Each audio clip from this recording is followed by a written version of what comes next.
Today we'll be examining the death of the West and possibly the greatest tragedy of modern history, World War I. Prehistory. The 19th century witnessed amazing economic prosperity and industrialization. The general standard of living rose throughout Europe. Following the end of the Napoleonic Wars in 1815, Europe also experienced widespread peace until the outbreak of World War I. You see, previously there was a delicate balance of power in Europe, but then it was thrown off by the unification of Germany in 1871. There had also been huge competition and nationalism among the European states. There were secret treaties between countries and war plans that made outbreak of war easier and swifter.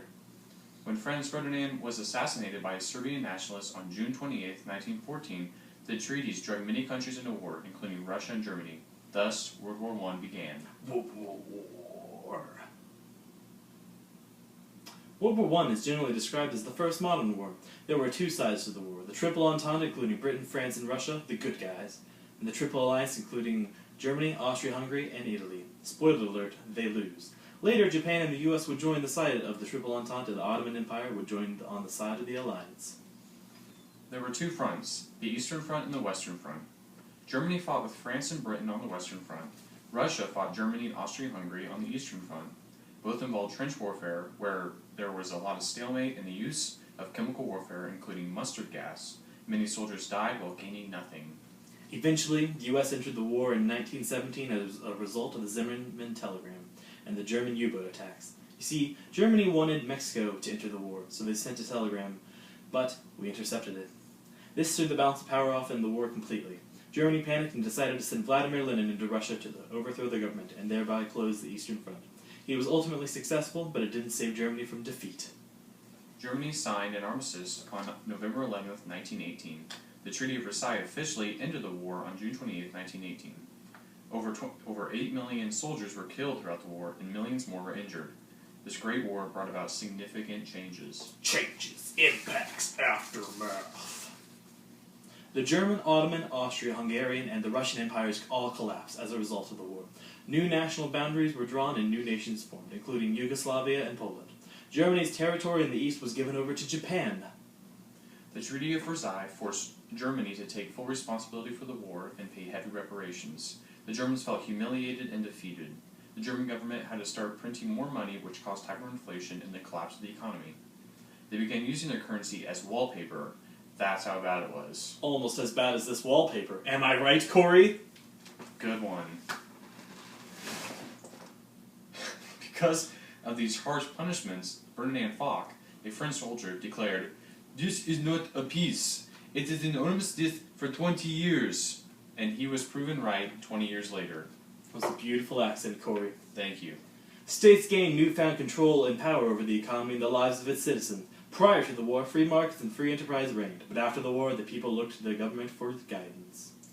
There was increased social mobility as a result of the war, and feminist movements were revived in numerous countries. Asian and African men in European colonies gained new military and political awareness. They had much less respect for their rulers after watching them slaughter one another. The United States also became a global power following the war.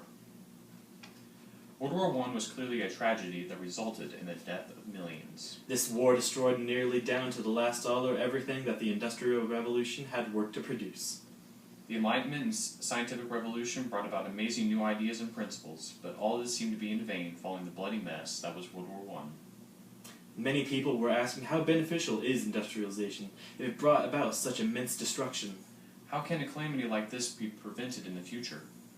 How can centuries of improvement and development and enlightened thinking result in an event like World War I? And above all else, why was this war unable to prevent World War II?